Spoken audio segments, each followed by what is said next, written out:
So since it's the time of the year where a lot of people are gearing up to hike the Arizona Trail, I thought over the next month or so I'd do some videos on what to expect on the Arizona Trail. And one question I get a lot is how to get through the canyon, the Grand Canyon.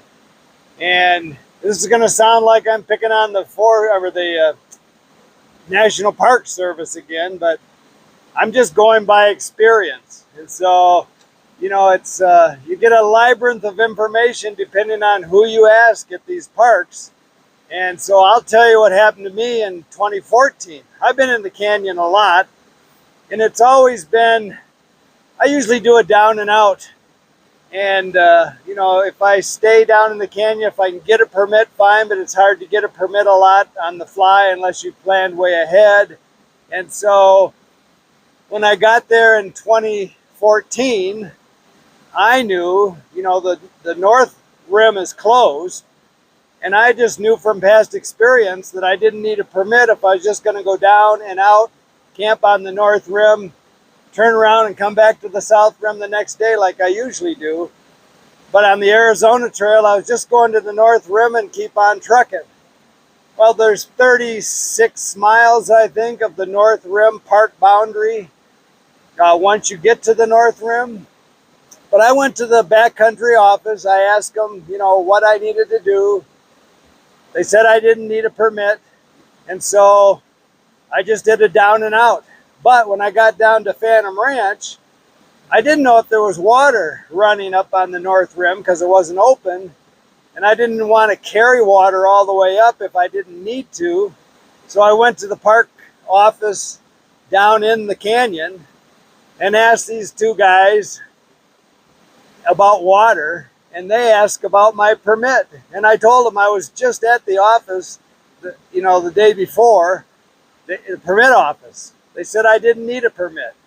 Well, they weren't sure, so they called up, and I don't know who they talked to, but yes, I needed a permit. So for asking whether the water was on or not, I had to buy a permit down there.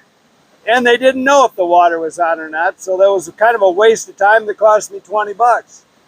But, they were saying, well, you're not out of park jurisdiction until you get up toward Jacobs Lake. So I bought the permit. Then I went to Utah. And for me, a lot of people from Utah, you're out in the middle of nowhere when you get to Utah. So a lot of people get up to the highway, hitch, or get a ride going to Kanab, maybe fly out of Vegas or something. That's too much of a hassle. I told you I don't like to fiddle. I just turn around, walk back to the north rim, down and out, and my wife met me at the south rim. I mean, I'm out here hiking. It's just another few days to get back to the canyon, and you get to hike through the beautiful canyon again. So, of course, I didn't have a permit to do that down and out, and I ran into a regular year-round, not a seasonal, a year-round ranger, and I had lunch with her, and I told her my story, and she said, oh, these seasonals, they don't know what they're doing. You don't need a permit. I apologize. I'll give you a permit to stay in the canyon if you want to, just to make up for it. I said, no, I've just walked 900 miles. I'm ready to pull the pin here. But anyway, in my opinion, you might want to check, but even if you check, you're probably not going to get good information. This year, I'm just going to not ask anybody anything. I'm going to do a down and out. The north rim's closed. I'm going to hike across it.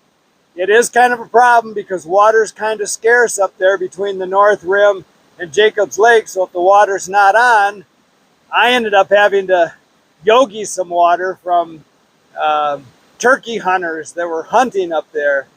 But there are water sources, but they're not real reliable. That's at least my experience in 14. Anyway, you do what you want to do.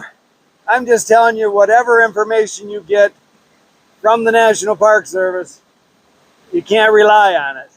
So even if you check with the backcountry office and they tell you you don't need one, might be less of a hassle just to buy it anyway. But I'm not. Keep smiling.